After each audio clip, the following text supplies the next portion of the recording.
توبہ ہر گناہ کا علاج.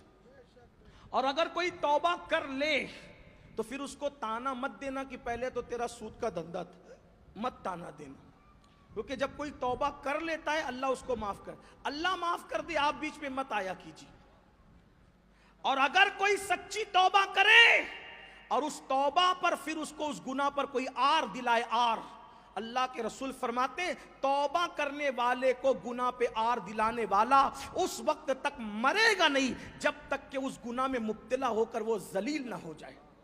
اس لیے بہت سارے لوگ داڑیاں رکھ لیتے ہیں، شراب چھوڑ دیتے ہیں، سود چھوڑ دیتے ہیں، زنا چھوڑ دیتے ہیں، تب بھی دوستوں میں ڈسکس ہوتی پہلے تو ایسا تھا، عورتوں میں ڈسکس ہوتی پہلے تو ایسی تھی. یاد رکھنا پہلے جیسے بھی تھی، پہلے جیسا بھی تھا، توبہ نے سارے جرائم معاف کر دی. کیسے کیسے بندوں نے توبہ کی ہے، اللہ نے پھر ان کو کیسے مرتبے عطا کیے. آئیے سود پر بات چلی ہے، اختصار سے اپنے الفاظ کے جامع میں علامہ ارشد القادری کی تحریر کا سہارا لیتے ہوئے ایک بات پیش کرتا ہوں. ایک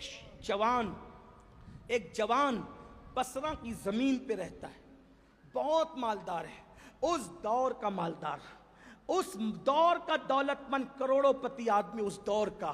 لیکن اس کی کمزوری یہ تھی کہ وہ سود کا دھندا کرتے، لوگوں کو سود پہ پیسے دیتے.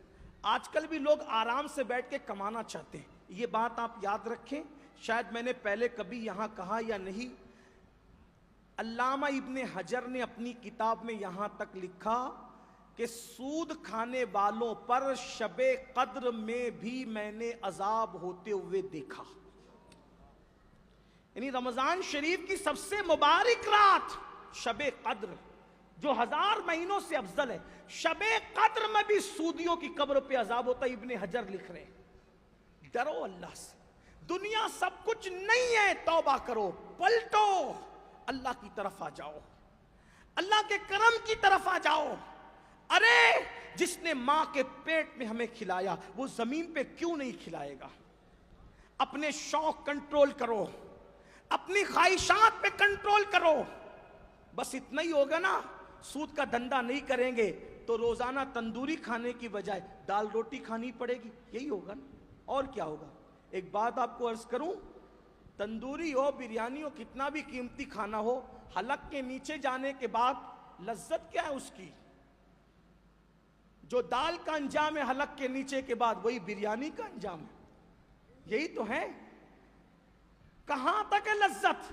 زبان کی نوک سے لے کے زبان کی جڑ تک ایک انگلی اتنے فاصلے کے لیے اللہ کا اتنا بڑا عذاب مول لے رہے ہو.